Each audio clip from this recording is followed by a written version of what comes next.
Who's not coming down the track? Who's not coming down the track? It's a Nemo Street and Red Light. Nemo Street and Red Light. Ain't nothing finer in the rain. Ain't nothing finer in the rain. When the drunk are marching straight to bed. Let 'em up!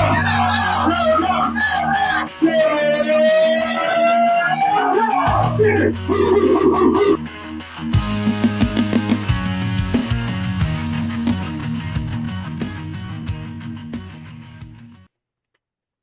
What's up, y'all? This is John and Caleb back for another episode of the Nothing Finer podcast. As always, you can find us on Fans First and as part of Millions. Normally, we would be live Thursday, 8 p.m., 9 p.m., whatever time we're able to get on that week. But Thursday at 8 p.m., I hope you're about half lit and so full you had to put on your stretchy pants. So we're doing this on, what's today? Tuesday. Today's Tuesday, right? Tuesday. Today's Tuesday. Yeah. So y'all are hearing this Wednesday or Thursday, trying to drown out your in-laws complaining about, any and everything. But so you're drowning them out by complaining about everything, while we are about to complain about the playoff rankings because they just finished coming out as we're here right now. And they are as bad as you would think. As they're as bad as they have been all year, honestly. So, a fun fact that I learned.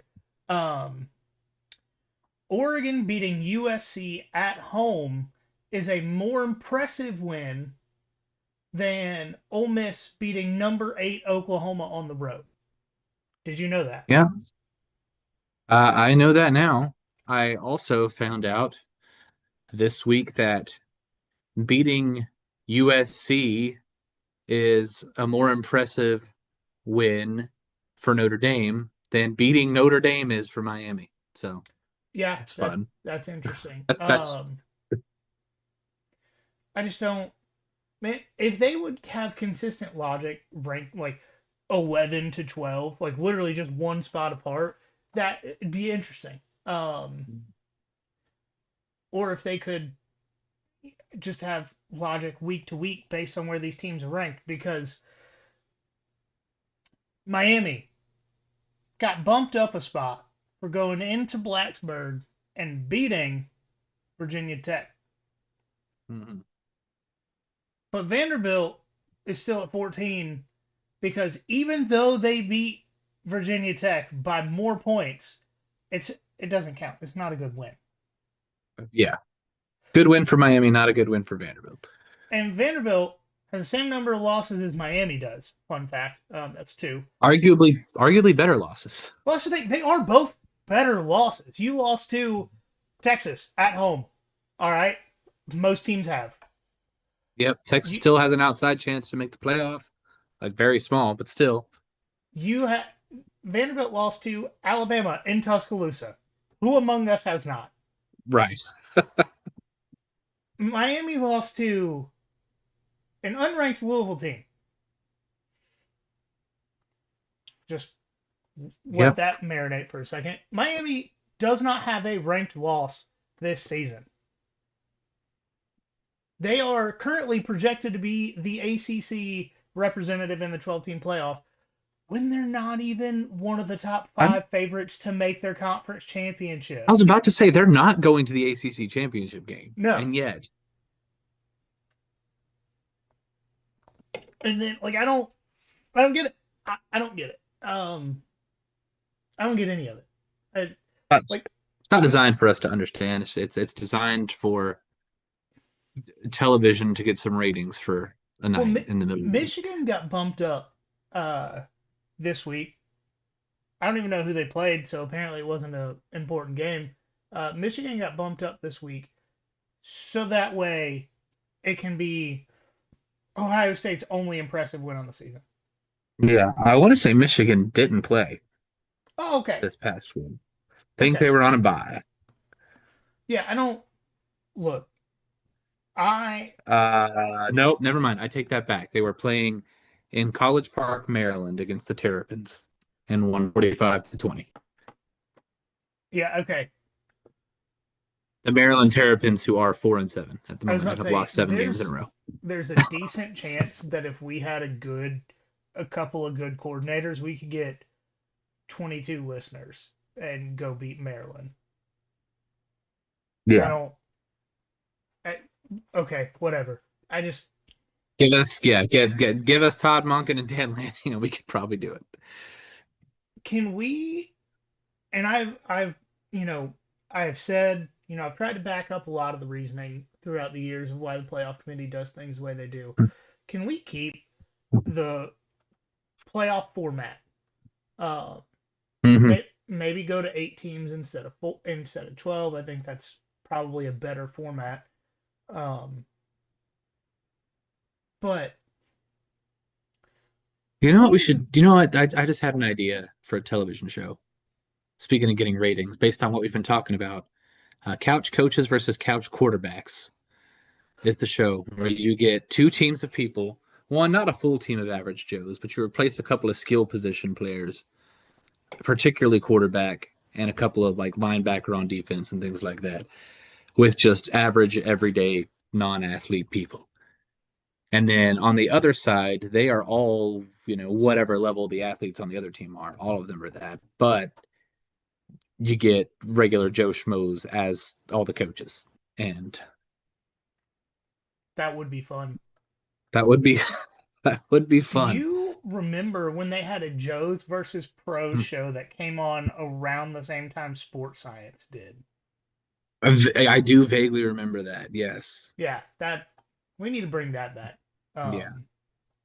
But can we get to a point of where we have a multi-team playoff, whether it's 8, 12, 16, whatever it is? If y'all want to go to 16 teams just so somebody else feels included and gets their teeth kicked in, cool, awesome, congratulations. Uh, can we do that with the BCS computers? Like, I don't. Yes. Can we do a playoff? Like, y'all can keep your show. I don't like. Yeah. I watch it every week because I like to get mad at people. It's a problem I have. It is what it is. But there is I think it's a Twitter account that's like the BCS rankings this week. Yeah. I Um, follow them and enjoy it every week. And I think what a lot of folks didn't realize as we transitioned to the college football playoff committee and had it be a committee was the problem with the BCS that everybody ended up having with it. It wasn't just about the fact that it was a computer. It was about the fact that it was a computer deciding between two teams. And so right. you'd have situations where, 2007 as an example, like I get the argument LSU and Ohio State both deserve to be there, but you could have made a case for Georgia to be in either of those spots too in 2007. Things like that were getting left out because you could only have two teams. A BCS system with a 12-team playoff with clear-cut conditions for which teams can get in. Yeah, I'll take that. And so currently, I found an account that posted a BCS ranking. I don't know how true this is. Um, but it's BCS Know How on Twitter. Has Ohio State, Indiana, A&M, Georgia, Oregon, Ole Miss, Texas Tech, Oklahoma, Notre Dame, Alabama, BYU, Utah, Vanderbilt, Miami. I Yeah, take okay. that. Yeah. So you know what? If you got to put an ACC team in, as of right now, that would be Miami. Yeah. Um, you got to have a group of 5 team in. As of right now, that would be North Texas. Yeah, I'm in. Fair.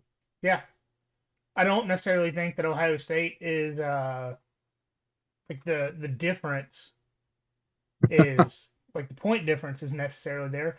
But hey, at least there's one, two, three, four, five large scale computer models that are playing this out, and there's legitimate reasons behind it other than well, we got to keep moving Miami up regardless of what happens on the field Hmm. because we really want Notre Dame to get a home playoff game because we made this deal with them behind closed doors that for them to participate, if they have a 10-2 season, they get a home playoff game. Yeah, then that's pretty much how it goes. And like that's the problem when you get people in a room deciding these things as people is they're going to think about ratings and other things that just have no place in deciding who the 12 best teams are. Yeah, I just don't. And even if it is people, right? Like, even if you take the BCS part of it and you get people, can we get people that are not actively employed by universities that are in this? Yeah. Can we maybe vet people better so that a Baylor athletic director that's about to be fired for inappropriate conduct is not the head of it? Like, I don't know. Be a good start. Right, like just people that A, have a clue, B, are good people, and C, don't have clear and obvious bias. Okay. I don't think it's too difficult to ask for because everybody has bias. Right. But you can't be like, hey, and specifically this right now, um, Arkansas's athletic director is the head of the committee right now because Baylor's athletic director got fired from the committee. Yep. Now, Arkansas is not good, but Michigan's athletic director was the head when they were good. It's like, what? No. Mm-hmm. Come on. Can't be having that. No. Drives me nuts. Like, I don't. We have a good playoff system. Not perfect. Better than it was, right? But how do we have a better playoff system and a worse way to decide the playoff? Right. I get that we have too many teams to do NFL, just these teams with the best records and from these divisions get in. I get that we can't just do that. But yeah, there's got to be a better way than a bunch of people who have their own motivations and interest in this getting to decide what's going on here. Yeah, it's pretty wild. Oh, Arizona versus Arizona State's now a ranked matchup. This Arizona's ranked now. Yep, Arizona State 25th. Well, I knew Arizona State was going to be ranked. No, Arizona. Okay, so it's not 25th. A ranked versus ranked. Just no. Arizona's 25th. Arizona's 25th. Arizona State's 20th. Okay, hang on. Let me pull up Arizona's schedule because I was pretty sure they were disappointing like crazy this season, but maybe I was wrong. Let's see. Arizona has 3 losses. Okay. There are some 3-loss teams that are ranked. Let's see who they're two. At Iowa State, BYU, and at Houston. Oh, that's fine. Their best win is against Cincinnati. But it's in Cincinnati. Okay, I guess there's an argument. There's probably 15 other teams I would say first. Mm-hmm. But again, ratings boost. You get that 9 o'clock p.m. Fox matchup Friday night. Yeah. Got to counter program Georgia Tech somehow. Yeah, we this is something we complained about with Rec Talk, but like I'm all for capitalism in the sense that, programs, players, coaches, everybody makes more money because there's more money coming into the program. But don't let money decide the national championship is my problem. Yeah. And if like Notre Dame and Miami, if that's a playoff game, it's gonna draw a ton of eyes. Like it just is. Mm-hmm. I wish that wasn't the deciding factor when it comes down to who deserves to be the last team in. Like, oh well, not as many people care about Vanderbilt, so it's better to have Miami in. Go ahead and bump them up another spot. Right. Which is outrageous because Diego Pavia is eminently more root forable than Miami's quarterback. But at the same time, he does have an active lawsuit against the guys in charge. That is, that's another good point. Let's get into the games for this week because we've complained for a minute, but it is a good slate this week. Rivalry week is always a good slate. There's some games that we wish we had time to talk about and just didn't really have time to get the outline. Yeah, real quick, Tennessee is going to beat Vanderbilt. By the way, spoiler alert.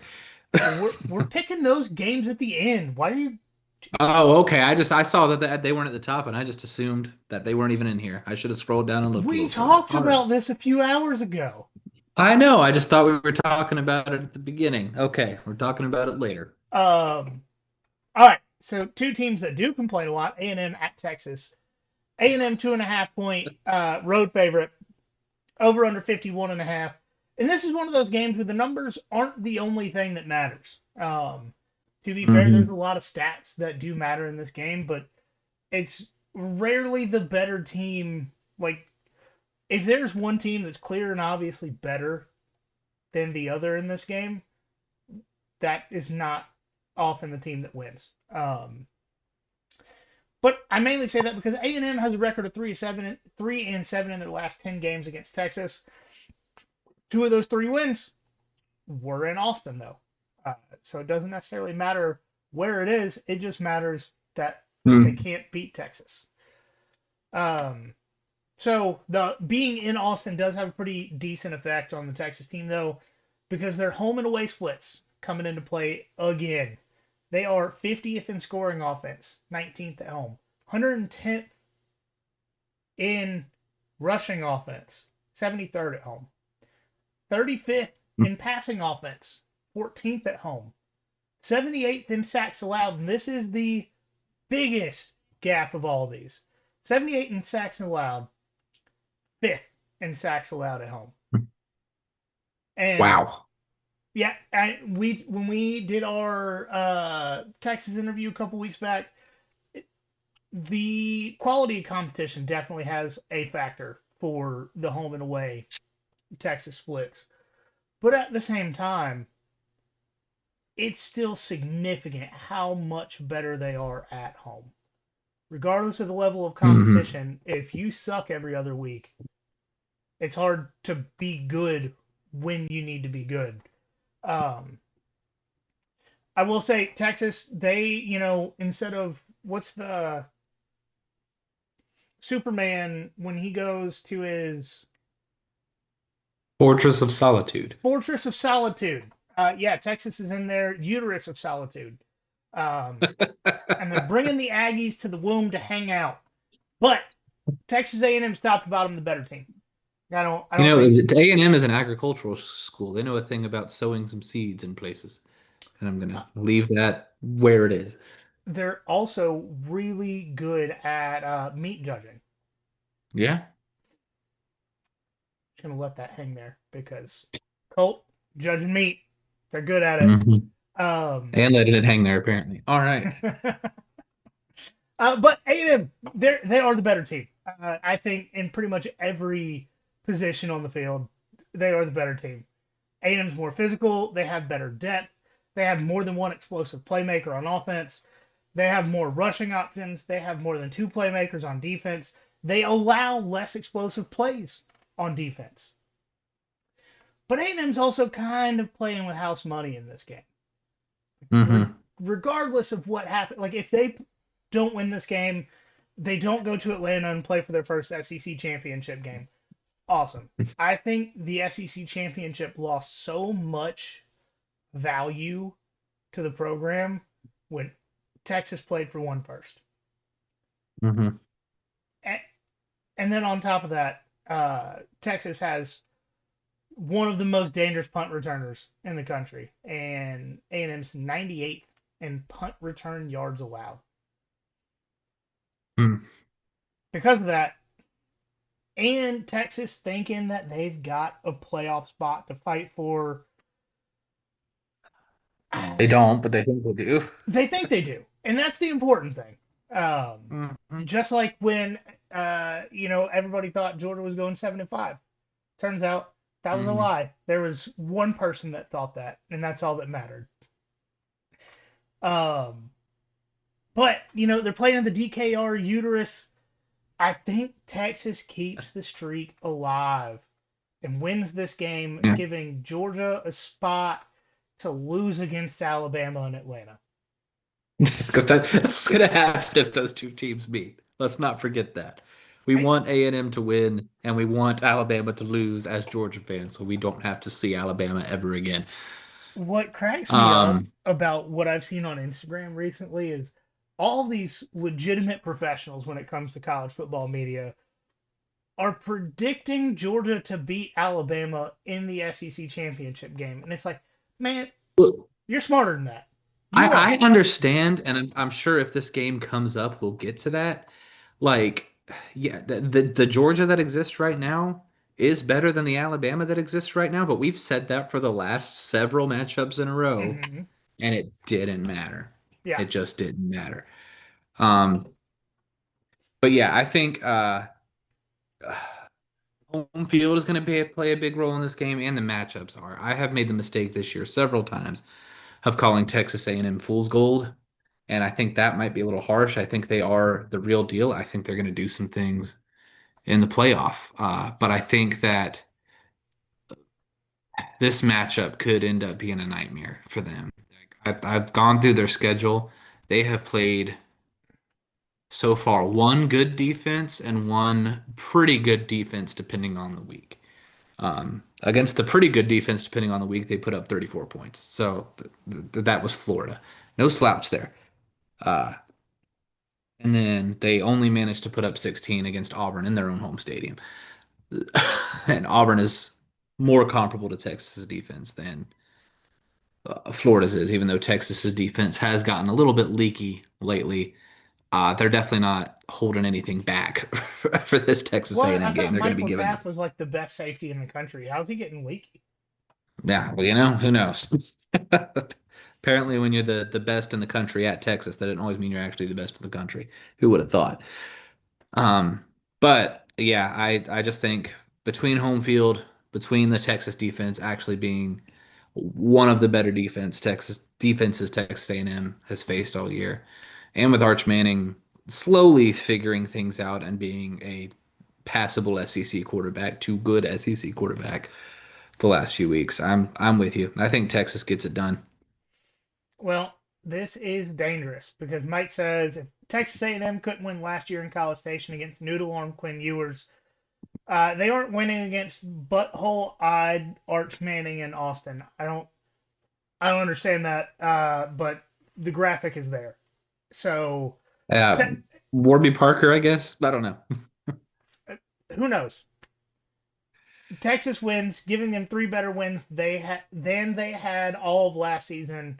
Oklahoma, Vandy, and Texas A&M. So we are swiping the board Locked in. with Yeah. Texas. So that means put your money on A&M, folks. Just like Yep. anytime somebody gets a sweep, it always Yep. makes I me will nervous. say we did all pick Georgia Tech to beat Pitt last week. So keep Mm, that in mind. mm, okay. A game that I think everybody knows how it's going to go. We are talking about it because it's important. Uh, Ohio State at Michigan. Ohio State 10-point favorite. It's actually gone up over the last couple of days. Over under has gone down to 44. This is yet another game in which the stats don't necessarily matter. There is nothing, and by nothing I mean there is one thing that Michigan does better than Ohio State. That's run the ball. Michigan is 10th nationally. Ohio State's 56th. I will say Michigan, their numbers are a little bit skewed from early in the season, but when Justice Haynes was healthy and he was getting massive like 200-yard games, they are still very good at running the ball. Other than that, Ohio State is better offensively, defensively, arguably coaching, and that's just because Sharon Moore is the coach. But Sharon Moore has beaten Ohio State more than Ryan Day has beaten Michigan. Fair. Uh, the issue with this game is all mental for Ohio State. Yes. Last year they couldn't get it done with veterans who came back explicitly to beat Michigan. Ryan Day just has a way of self-sabotaging. He's a self-sabotaging head case. He always has been when it comes to this game. He's gonna mess this up and force his team to do the wrong thing again and again until he gets fired for not being able to win this game. What if you know what? If I'm wrong, congratulations, Ryan Day. You've had 4 chances, and you've done everything wrong every time And because you've been the better team every time. 2 of the 4 you've lost have been in Columbus when you're the better team, and calls have gone your way. Last year, you couldn't beat one of the worst Michigan teams of this century. Michigan could not throw a forward pass last year. Mhm. And Ohio State was like, you know what? We're not going to throw a forward pass either. Mono a mono, we're going to do that. And they couldn't. They couldn't do it. Yeah. And some things, I can't remember exactly what has been said, but Ryan Day has already come out and said something this week that makes me think he's in his head. And man, like, prove me wrong. I think everybody in America should be picking Michigan until you prove us wrong. Yeah, I'm certainly picking Michigan for that exact reason. Like at this point, Michigan wins this game by default until I see you Mm-hmm. win Ohio State, and I don't care. Again, it's just like we were saying with the Georgia and Alabama thing. I don't care what on paper says how many points you should beat Michigan by on paper. This is why we play the games on the field, and the mental game is part of it. Mm-hmm. So, which again, you know, Michigan fans would be happy going 7-5 every year if they keep beating Ohio State, and Ohio State would be happy losing to Michigan every year if they keep winning national championships. Well, But I they certainly, I've seen a lot of Ohio State fans that say this is the only game that matters. well, fair enough. You know, if that's what you want to think, then that's what you want to think. But I'm with you. Ryan Day is in his head for this game, and it's not going to end well for him. Michigan makes it to the Big Ten, or I guess Oregon would make it to the Big Ten. Depends on what Oregon does Saturday. But Ohio State will not be going to the Big Ten championship game because of this game. It's so funny. It would Yeah, just be so funny. Ohio State does it again. Mike said this is the first team with a pulse that Ohio State has played since August. Michigan probably fact won't. check true. Yeah. Michigan probably won't have Justice Haynes, but they'll have Jordan Marshall, which before he got hurt was top 5 in the Big Ten in rushing this season. Michigan beat Ohio last season with a Make-A-Wish kid at quarterback. Ohio State. Okay, there's too many schools in Ohio. I Yeah, so yeah, there are a lot of state universities in Ohio. There are including one many, that's many of them. just Ohio. Yes. Michigan beat Ohio State last season with a Make-A-Wish kid at quarterback. Also, fact checks is true.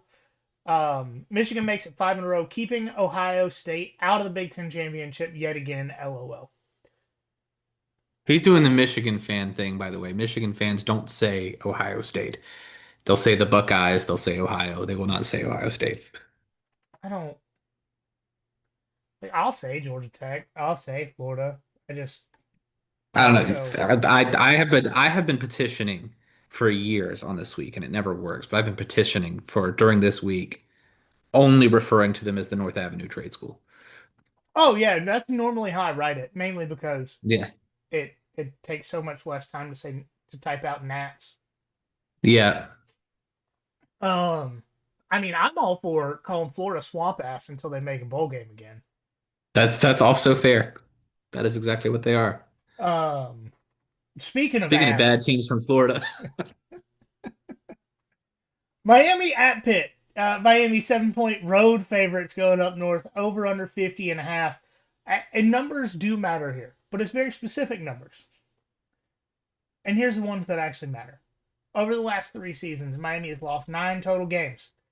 8 of those have been in the month of November or later. Ooh, that's a good stat. There is a high of 34 degrees, mostly cloudy in Pittsburgh on Saturday. Mm. Matters quite a bit because if I can tell you it's 80 at my house in Savannah, it is still significantly warmer in Miami. Hmm. Carson Beck's thrown 9 interceptions in 11 games this season. That is the highest rate of his career as a starter. That's wild. That's absolutely wild. Yes. Miami does have an elite defensive front, but Pitt showed that pressuring their quarterback doesn't matter this past week. Last week was the first game that Georgia Tech really had a pass rush in, and you couldn't tell. Mm-hmm. Miami is the better team with the worst coaching staff, and they're without a leader on offense. I think that this game is more than likely a higher scoring affair. And in those kind of situations where you need somebody to grab everybody and get them together and say, hey, we need a 4-minute drive that ends in a touchdown to win this game. Because if we don't win this game, our season is over. Is Mario Cristobal that guy? I don't think so. Is Carson Beck that guy?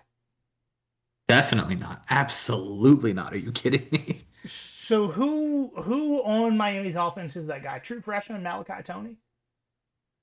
An offensive lineman who they took to ACC media days and is like the highest rated offensive tackle in the game that's got his ass beat for most of the season.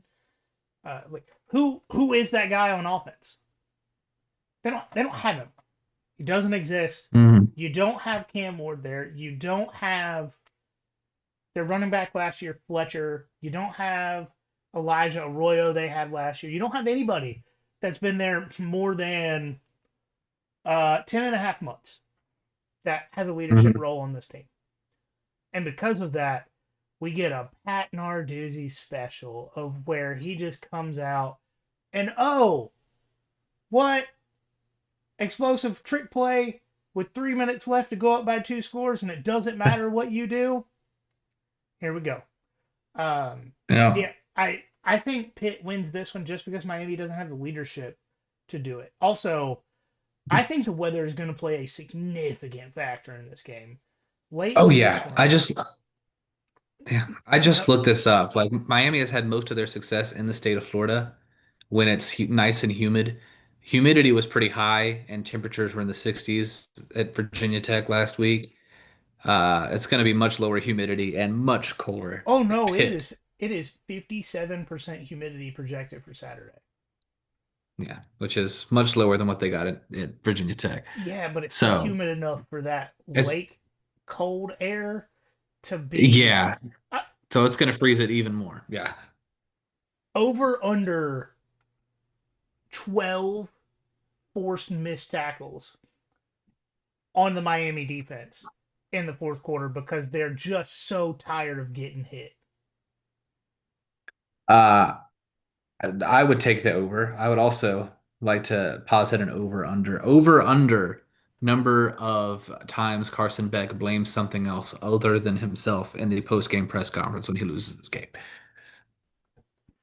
All We'll right, give it 3.5. I'm gonna say under because he's gonna start his press conference off with one. He's gonna get a question and answer that one, and then get up and leave Okay, get it because up there. Yeah. because he's out of eligibility. He's not gonna play in the bowl game. What are you gonna do? Oh no, I'm suspended from practice next week that I'm not going to anyways Right. because Yeah, that's we true. know He's getting ready to be an undrafted free agent. we know as soon as they're not making the playoff, Carson Beck's not talking to another person on this team. Yeah. So, I mean, congratulations, you played yourself. How did it feel to pay allegedly $3 to $4 million to get the exact same result with a better team as last season? Yeah. You know, Miami thinks to or Mike thinks it's a blowout, by the way. Pitt over Miami, which I don't like how we've all agreed on every pick so far, yeah, this is but it's hard concerning. not to. It's hard not to with this one. That is concerning, especially because the graphic is just going to be, you know what? It's It'll get concerning some. for Mike, who's in deep last place and desperately needs to make some different picks. Yeah, that's a good point. Mike, you should have picked Ohio State, Mike, because that's where you needed to go with that one. All right, last game we're talking about before we do some quick picks and some best bets. Georgia versus Georgia Tech. Georgia 14.5 point favorite. It did go up from the 12.5 that I saw yesterday afternoon. Over under 59.5. And I'm gonna be honest with y'all. If you haven't listened to our episode with Rec Talk yet, pause this, go do it. welcome back. Hope you Because feel better now, because it rarely one of those rare moments when listening to the interview ahead of time will make you feel better about a game. yeah, absolutely, it makes you feel a lot better. I will say I'm gonna make you feel worse for a minute. It's what I Ooh. do. It's kind of my job on this podcast is to be the pessimist. Uh, the closest player to Haynes King that Georgia has played this year, like play style, production, that sort of thing, is Trinidad Chambliss, right? In that game in Athens, Trinidad Chambliss went 1936 for 263 yards and one touchdown passing, 9 carries for 42 yards, and 2 touchdowns on the ground. Now, as big of fans as we are of Buster Faulkner, which I think we all are, he is no Lane Kiffin. So I'm not Hmm. going to say that Georgia Tech will have as much in their bag to empty when it comes to trick plays and different offensive looks. But Buster Faulkner knows this Georgia defense better than Lane Kiffin does with the time he spent on staff. He knows how to work against this team. Um, I do think Georgia Tech scores some points in this one. I really do. Uh, I've seen a lot of professionals on social media expect Tech to get somewhere between 10 and 14 points. I've seen a lot of 13s. Um, Respectfully, you're crazy. Like I don't. Buster Faulkner knows this team. This defense has been leaky at times. They've struggled with quarterbacks that can run the football. I truly expect Georgia Tech to get somewhere in the 20s. Um, I Me too. 27 on the high end, to be clear. Uh, but somewhere between 20 and 27 for sure. The problem for Georgia Tech is that their defense is objectively one of the worst defenses in the country. Now, they've still won 9 games almost entirely because of Haynes King. But this is one of those games that could end up being a Gunner is cosplaying as Oprah kind of game. Just handing out touchdowns. Oh, here you go, Noah. Oh, here you go, Lawson. Oh, here you go, Okay. London. Okay, so not being Oprah in the way Carson Beck is Oprah. No. Handing out touchdowns, not Okay. turnovers. Both Okay, both words gotcha. start with T. Have a similar number of letters, different. Um, so Rec Talk did tell us about their defensive line struggles. Uh, but one of the things that stuck out the most to me is the depth. Because anybody can be good on 10 plays a game, right? Like if you are 6'4", 320 pounds, and you line up at defensive tackle, you can be good 4 to 10 plays in a game. Even if you're not good, you can be in moments. They don't have the depth to rotate those guys out. So while he's good once every 5 plays, the 4 that he has to take off to play all 5 is what's going to kill him. This Tech defense, they are great at one thing. They have a lot of one thing, and that's quit. And I watched every moment of Georgia Tech playing Pitt last week. And late in that game, there were multiple times that defenders, and I mean linebackers, I mean safeties, I mean corners, I mean linemen, where they didn't try to tackle running backs late in the game. I'm Hmm. talking, think back in your minds as Georgia fans to the second half of the Rose Bowl in 2017, where Nick and Sony bust through the line and the defensive back just freezes because he doesn't want to run into these boys again. Like feet stop moving, he looks for a second, and then he takes a bad angle, just terrified of the contact. And that's what it looks like these guys were Hmm. doing late last week.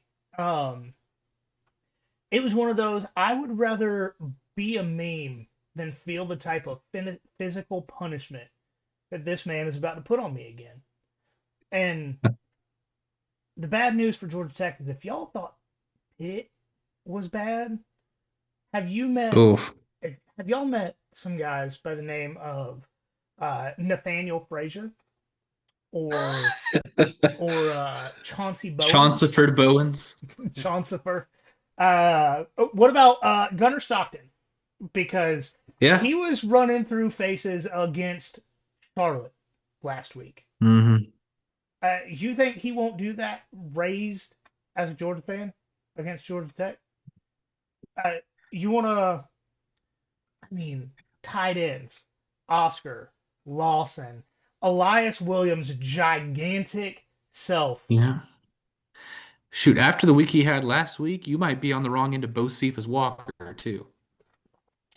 I promise you, if Bocephus Walker, and here's the way that I picture this in my mind because I like to think of these sort of things, just like the way that I think Colin Klein's going to take the Arkansas job and lead Garrett Nussmeier to a win over LSU next year.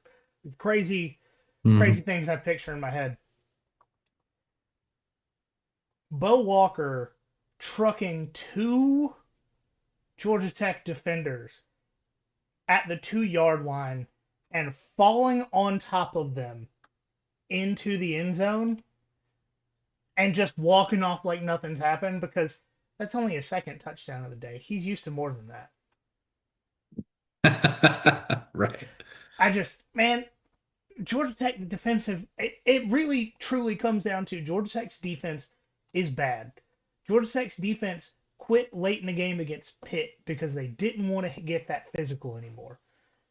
It's getting that physical from the jump. Y'all are locked Mm-hmm. in Mercedes-Benz Arena with the University of Georgia for 60 minutes on that field. And if you couldn't handle Pitt, I got bad news. Y'all can Mm-hmm. score 27 points. Yeah.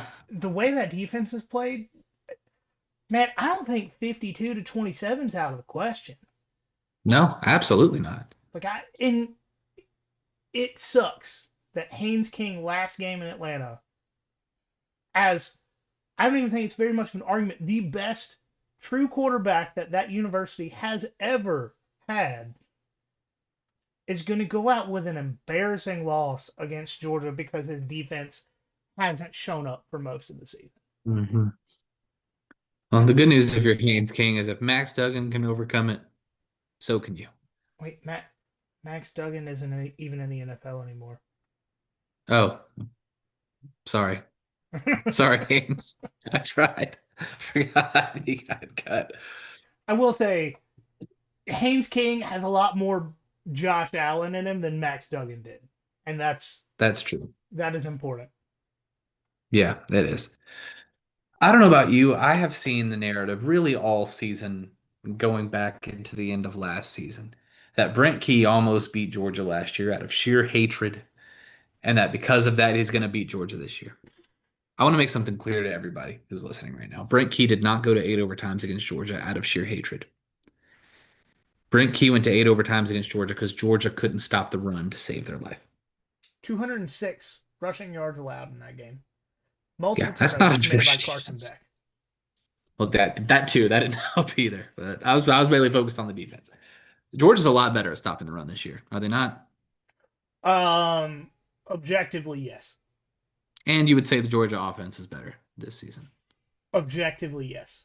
Yeah, because I would say the Georgia Tech offense is better this season than they were last season. But the Georgia defense's improvement specifically against the run game, I think, is going to at least neutralize that. I do worry about C.J. Allen likely missing this game. We don't know for sure yet, but come on. I think the worst thing we can do is underestimate Georgia Tech. I think they're going to make it a pretty good game, pretty good. But I don't think anyone in that facility in Athens, Georgia, is underestimating Georgia Tech right now.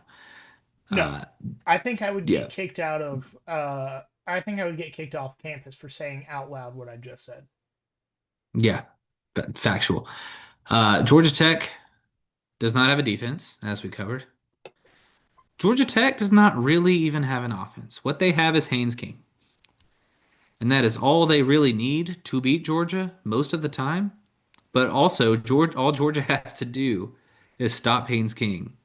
And even with C.J. Allen out, I think they have all they need to do that. I'm not worried about Georgia's ability to score against Georgia Tech at all, as mentioned. I am concerned Georgia Tech's going to be able to put up some point, but I don't think they're with their style of offense, their inability to be explosive, the way that they depend on slowly marching down the field. I don't think they'll be able to score enough at the right times to beat this Georgia team. We saw them fail to do that last week. I think they're going to do it again. Give me the dogs by 10. I know that's not a cover. I don't care. Georgia could win by 1, and I'd be happy with it. I agree with that, and I do think it has the potential to be a closer game. But and this is something I was thinking about earlier, and didn't write down. This is one of the few games in the 12-team playoff that Kirby knows he needs style points to get Mm-hmm. a first round bye, regardless of making it to Atlanta. Because if he makes it to That's Atlanta, fair. he's got to win. But if he doesn't make it to Atlanta, he knows he needs style points to give his boys some extra Yeah. rest. And crucially, we won't know yet at this point. Right, and that is a big factor. Um, all right, we do have to do a little quick pick on Alabama at Auburn. Bama 5.5 point favorite. Over under 47.5. I hate this spread. I've never hated. See, I Mm, almost laid these points immediately, but it's that Jordan Hare voodoo and that rivalry week voodoo. uh-huh. Auburn has lately, even the games that Auburn should have been blown out in the last few years, if they're at home, like you've got the 4th and 36 or whatever it was, like it's just Uh-huh. it's always some wild finish in this game.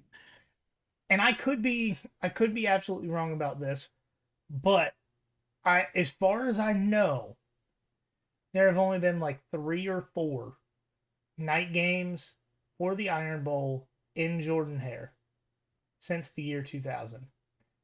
Pretty sure Auburn's undefeated. Mm, They have that not. is interesting, and I just looked it up. The last 4 games at Jordan Hare, it's either been an Auburn win or it's been decided by 2 points or less. Uh-huh. And I know that it's gone from, in the Gus Malzahn era, it was that Jordan Hare voodoo was a few times a year, especially late in November. But man, the last time they got voodoo was when they beat A&M in a bunch of overtimes last season. They have Mm-hmm. they have gotten the benefit of not a That's true. It's single it's it's been a ounce. minute. And man, part of me thinks it's Heck, they've time. been on the losing end of some. Part of me thinks it's time. If I've got to pick one way, money line, spread, or over under, I'm gonna take Auburn to cover 5.5. I want Yeah, them to I win. I do. I want them to win straight up, but I cannot confidently say that they do. I like that pick as well. I think just looking at the history of this game, I feel like I have to pick Auburn to cover, but I think Bama's going to win it. I don't think Auburn has showed me anything to indicate that they're capable of winning a close game this season. Except for 2 of the last 3 weeks, they've put up an insane amount of points from multiple different quarterbacks, including beating the third, like Mercer's number 7 in the FCS playoffs, which I understand it's FCS. We're Yeah. on the same page here. I'm pretty sure Mercer has the third best odds to win the entire FCS, including over teams that beat Division One teams this year, like legit teams. So Yeah. I will say I did pull up I did this is from Perplexity AI, so it might be wrong. But yeah, the last 3 times it was a night game in Jordan Hare, Auburn did win it. There's mm, only been 3 since 2000. all right, so 3. Uh, yep, and it looks like yeah, it says 03, 04, and '07 were night games, but '04 was obviously in Tuscaloosa, so I'll have to fact check that. Yeah, but I mean, regardless, there's just some sort of magic that happens with Auburn, especially in November, especially in Jordan Hare, especially in night games, and especially against Bama. Mm-hmm. So That we is just how it goes. we have seen two different Auburn quarterbacks put up at least 40 points over the last month.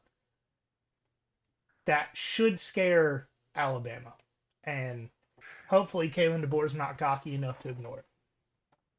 Except Right. for I would actually prefer Auburn to win this game because then Georgia gets to play A&M, and even if Georgia So you got loses to nothing to A&M, worry about. You got e- nothing to worry about, Kalen. You go out there and you win this game. even if Georgia loses to A&M, at least they're not losing to Alabama. You know, that's just where I'm at with that. Like I'm tired of seeing these guys beat us. Rather it be somebody else. Yeah, if Like we're gonna lose, let somebody else do it. Let somebody else knock us out. all right. Vanderbilt at Tennessee. Tennessee 3-point home favorites, which means it would be a pick 'em at a neutral site. Home team gets 3.5 points in college football. Over under, it is not 6. That is a typo on my end. I was in the It is doctor's office. 65 and a half. I was in the doctor's office this afternoon finishing up these notes.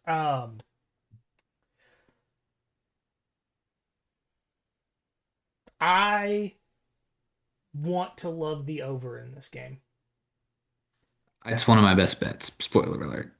because it's neither team has had a defense in the last few months, in last few weeks, I should say. Um, but both teams have put up points at will on almost anybody in the country, except for Mm-hmm. Alabama with both of them. But once again, who among us? Um, you know what, man? Like I understand that this is probably wrong. I'm taking Diego to make a case. Like they Okay. I'm taking Diego to force the committee to have a conversation next Sunday. Like I I'm not saying Vanderbilt makes playoff, but I'm saying that he forces them to have a heated debate and they beat Tennessee. I think that would be a great thing to happen. That's your way of saying respectfully you're dumb. Yeah. I disagree respectfully. I ain't gonna take it quite that far.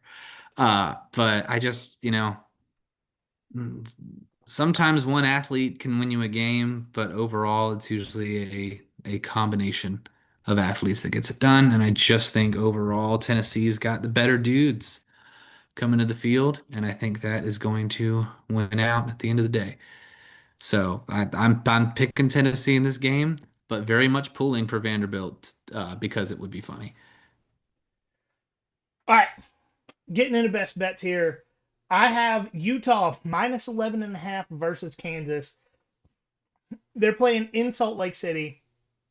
It's going to be cold. It's going to be elevation. You know, that doesn't change with the seasons. But Utah is out to prove a point to the committee, and they have to win with some style points here to make an argument. It's one of those things of do they make it in the playoff at this point? Probably not. And things have to fall their way. But I think Utah does everything in their power to force a conversation. And anytime that Kyle Whittingham has needed a style points win, he has rarely failed to do it with a healthy team. And if he's playing USC, which he's not this week, he hasn't failed to do it with a decimated team. Hmm. So I like Utah minus 11.5 here. Pitt plus 7. I truly don't believe that Miami is currently constructed to win big games late in the season, especially in the cold. That's what it comes down to. I think Pitt wins this one outright. So 7 points.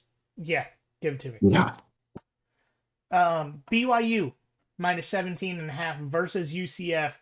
Cold, elevation. UCF struggles to stop to the run. This is a prove it in Provo type game. Once again, another Utah team's trying to force a conversation next Sunday.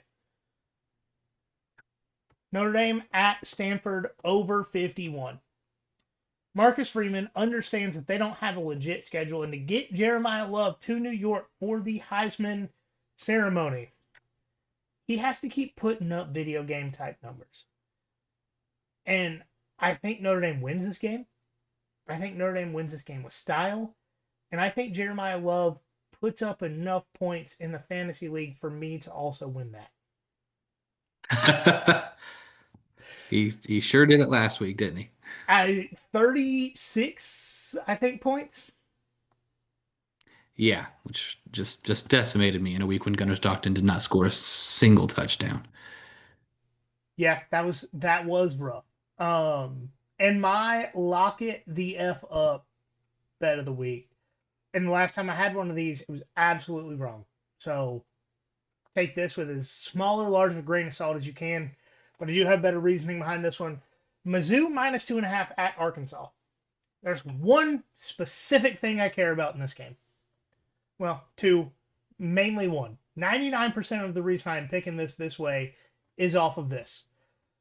Missouri is 9th in rushing offense, and Arkansas is 102nd in rushing defense. First and foremost, 99% of the reason I'm making this pick.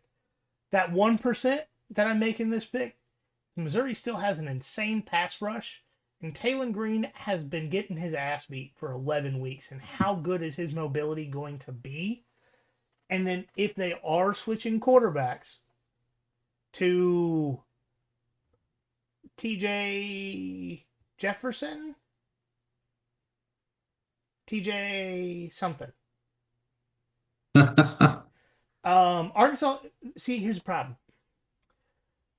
The Arkansas quarterback that transferred a few years ago to UCF, can't remember his name either right now.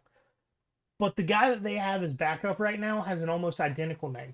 And that throws me off quite a bit. But if they go with the backup in this game and Taylon Green doesn't play, you have to flip the entire offensive playbook with a week's notice because the new guy's left-handed. And Missouri's defense is good enough. Their run game's good enough. Arkansas is either going to pass the ball a lot with Taylon Green, who throws a lot of interceptions, or a guy that's played one real game in his life, and that was last week against Texas. Mizzou minus 2.5 is absolutely my favorite bet of the week. I don't hate it. I don't hate it at all. I've got a bet in Utah and Kansas as well. I'm taking the over at 60. Both of these teams score points, so I imagine they will score a lot in this game. Egg Bowl, I'm actually going the opposite way. I'm taking the under of 62.5. I love that. The egg bowl is always tight. It's always sloppy. It's always just a mess. We're gonna get a hurricane pop up out of nowhere, and it's gonna be 50-mile-an-hour winds and pouring down rain. That's just the Egg Bowl. That's how it goes. Purdue plus 28.5 against Indiana at home. This is kind of a meme bet because Purdue is at home and Indiana is currently ranked number 2. And we all know what Purdue does when teams are ranked number 2. That was Jeff Brom's Purdue, though. Not the I know. Let me dream, John. Let me dream. I do genuinely think that this game is going to be tighter than a lot of folks realize. I think Indiana's resting their starters at halftime with a 2-possession lead just because they're like, "Yo, we're already in the title game next week. Like we don't have to. We don't really need this." Yeah. Exactly. And then in my how the F is this team favored bet of the week, I'm getting 2.5 points with Arizona State at home. Arizona State is the home team, and they're a 2.5 point dog to Arizona. Arizona State has been a great bet when Sam Leavitt's been out, and at this point he's injured and sitting out. And they do have former Georgia Tech quarterback Jeff Sims as their starter, but he did just beat the hell out of Deion Sanders last week, for what that's worth, which I don't think is a whole lot at this point.